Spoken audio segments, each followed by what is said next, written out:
Një lajm bombastik po qarkullon me shpejtësi në prapaskenat e politikës shqiptare, duke thyer çdo parashikim dhe duke lënë pa fjalë opinionin publik.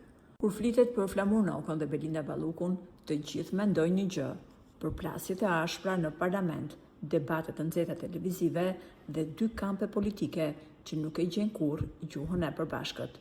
Por pas dyerve të mbyllura, larg kamerave dhe deklaratave zyrtare, një fije padukshme dhe një lidhje sekrete po bën xhiron e rrjetit. Por çfarë fshihet mes dy figurave më të fuqishme të pozitës dhe opozitës? Disa mendojnë se bëhet fjalë për një pakt të fshehtë politik dhe një marrëveshje në hije që askush nuk duhet ta marrë vesh. Por ajo fije që i lidh ka rrëzuar çdo parashikim. Ajo që po ndodh në prapasken është krejt ndryshe. Djali i Flamur Nokës dhe djali i Belinda Ballukut janë shok të ngushtë.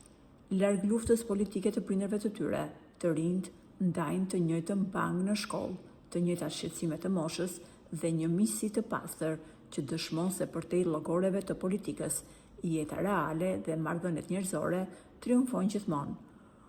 Burime pra Nokës bën me dije se i biri i ka kërkuar për hir të miqësisë që ka me djalin e deputetes Balluku të mos e godas politikisht Belindën. Me sa duket, Noka ja ka plotësuar këtë kërkesë djalit. Ai asnjëherë nuk ka debatuar ose nuk ka bërë denoncime për Belinda Ballukun. Nëse nuk doni të humbisni asnjë prapasken dhe dëshironi të zbuloni të parët të vërtetat e fshehura të politikës, bëni subscribe në kanalin ton të YouTube-it. Shtypni zilën për të njoftuar live për çdo lajm ekskluziv.